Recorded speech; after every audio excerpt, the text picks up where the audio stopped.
এটা হচ্ছে সরস্বতী পুজোর ব্লগ। আমি ভেবেছিলাম ব্লগটা বানাবো না, তাও সবাই বলছিল যে বানা মেমোরিজে থাকবে। এমনিও থাকলে আমরা অনেক দিন পরে দেখতে পারবো যে এই দিন কী করেছিলাম, কী খেয়েছিলাম।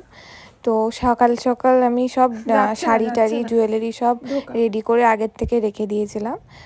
সায়নী আমাদের বাড়ি এসেছিলো, ওকে সাজিয়ে দিতে হবে শুধু। আর একটা আমরা দুজন হচ্ছে লেন্স এই প্রথম পরছি, তো আগের থেকে আমরা বসেছিলাম যে লেন্সে যেইটুকু টাইম লাগবে আগের থেকে করে নেব। তো লেন্স পরতে গিয়ে আমাদের যে হালাত হয়েছে, মানে 1 ঘন্টা 15-20 মিনিট ওর পিছনেই চলে গেছে লেন্স পরতে গিয়ে। আমি ভেবেই রেখেছিলাম যে সরস্বতী পুজোর দিন আমি লেন্স পরবই, সে যাই হোক না কেন। অনেকে বলে যে চোখ খচখচ করে বা কিছু, কিন্তু যখন পড়তে হয় একটা টেকনিক লাগে পড়ার, সেটা যদি তুমি জেনে নাও তাহলে আর প্রবলেম হয় না। আর যাদের একটু সেন্সিটিভ চোখ তাদের একটু সমস্যা হবে, একটু ঝাপসা দেখবে, কিন্তু আমার সেটা কোনো কিছুই না, আমার কোনো প্রবলেমই হয়নি। কিন্তু পড়তে গিয়ে একটু সমস্যা হয়েছে, আমি ঠিকভাবে পড়তেই পারিনি। বসেছে? দেখে এবার টাকা কেমন লাগছে, কেমন লাগছে? দাঁড়া দাঁড়া, হ্যাঁ আমি পড়বো না, তুই আগে দেখি পড়, না খুলবো না। কি ভালো লাগছে দেখ, দেখেছিস? তাকাই থাকবি, চোখ বন্ধ করবি না, তাকাই থাকবি, জলটা পড়ে যাক। কেমন জল? মারাত্মক খচখচ করছে মেয়ের, বুঝলি? আমারটা তাও যেমন তেমন, কিন্তু সায়নীরটা সে লেন্স ওর পিছনেই মিনিমাম টাইমটা চলে গেছে।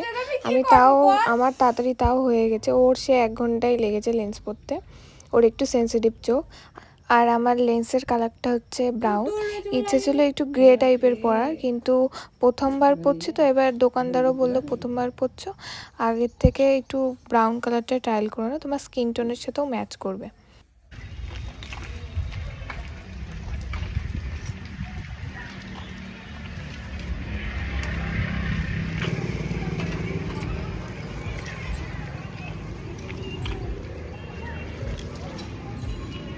যাবে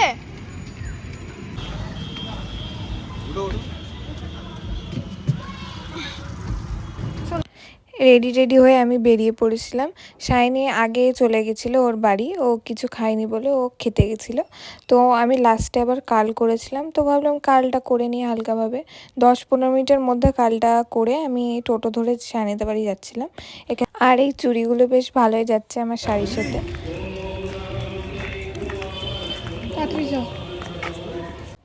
আমরা প্রথমেই গেছিলাম আমাদের স্কুলে, সেই আগের বছর সরস্বতী পুজোর দিন এসেছিলাম। আমরা ভেবেছিলাম যে আমরা প্রত্যেকটা স্কুলে যাব, টাইম নিয়ে বেরোবো হাতে, তো সে আর যাওয়া হয়নি। তো আমরা প্রথমেই দেখি যে মণ্ডপের এখানে খুব সুন্দর করে সাজিয়েছিল, বেশ ভালো লাগছিলো। মাঝে মাঝে একটু লেন্সে প্রবলেম করছিল, মানে একটু চোখটা খচখচ করছিল, সো তারপর ঠিক হয়ে যাচ্ছিলো, প্রবলেম নেই। তারপর এখানে আমরা সবাই একটু গল্প করছিলাম দাঁড়িয়ে, ভাবছিলাম যে কোথায় যাব কি যাব না। তারপরে ভাবলাম যে নতুন গ্রাম যাওয়া যাক। আর আজকের আমার মেকআপটা যে কি ভালো হয়েছে, মানে আই মেকআপ থেকে শুরু করে লিপস্টিকের যে কালার, লিপস্টিকটার যা কালারটা আমি নিউড রেখেছি। তো তোমাদের কেমন লাগছে সেটা বলো। আর এখানে দেখি একটা ক্যাফে ছিল, তো সেখানে আমরা দাঁড়িয়েছিলাম একটু চাটা খাবো বলে।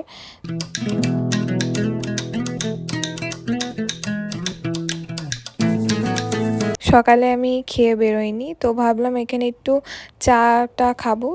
এখানে আরও ফ্রাইড আইটেম দেখে আমার আরও খেতে ইচ্ছা করলো, তো ভাবলাম যে খেয়েই নিই, কী আর হবে। অনেক কিছুই ছিল, তার মধ্যে আমি এই চিকেন ফিঙ্গারটা অর্ডার করেছিলাম। এর ওপরে একটু চাট মশলা আর বিট নুন আর টমেটো সস দিয়ে সার্ভ করেছিল।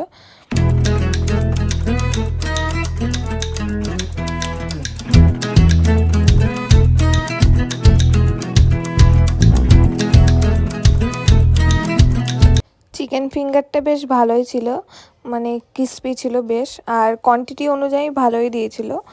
আর ওরা এক একটা করে চিকেন 60 অর্ডার করেছিল। আমি পাশেই কিছু ছবি তুলতে গেছিলাম। এখানে আগের বছর আমি ছবি তুলেছিলাম, এবারও ছবি তুলছি। এই জায়গাটায় বেশ ভালো ভালো ছবি ওঠে।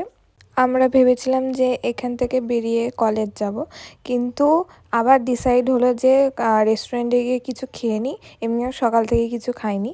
তো তারপর হচ্ছে কলেজ যাওয়া যাবে এখন।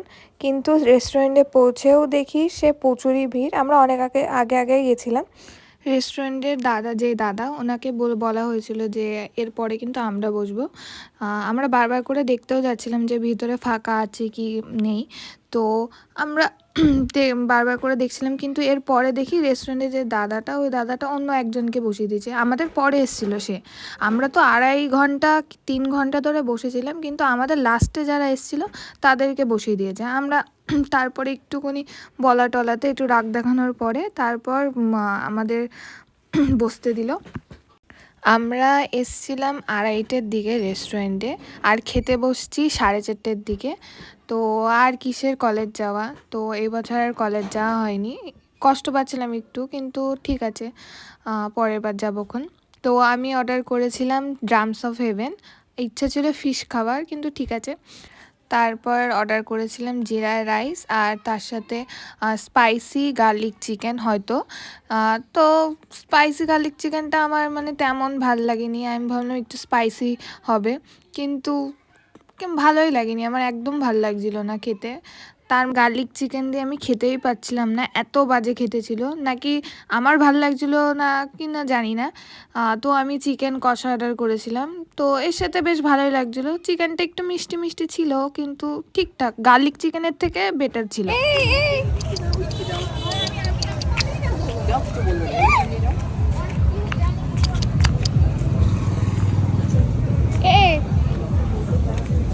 তুই ছলি ধরছিস, এদিকে এদিকে তুই ছলি ধরছিস। ওরে বাবা রে, ধর এইটা বেশি ওইটা বেশি কিউট, ওই দেখ এ করছে, দেখ সরে যা। আসো তোর জন্য আমার হাত ধরতে হবে, ওই তোর জন্য। এইটা দেখ ওইটা বেশি কিউট, ওইটা রেস্টুরেন্টের বাইরে কুকুরের বাচ্চাগুলো ছিল, তো এদেরকে একটু আদর করে দিয়ে বেরিয়ে গেছিলাম। এবছর একটাই রিগ্রেট থাকলেও যে কলেজ যেতে পারলাম না। কি আর করা যাবে, পরের বছর যাবখন। তারপর আমরা একটা চায়ের দোকানে দাঁড়িয়ে সোজা বাড়ি। তো ভিডিওটা ভালো লাগলে লাইক, কমেন্ট অ্যান্ড সাবস্ক্রাইব করে দিও। টাটা।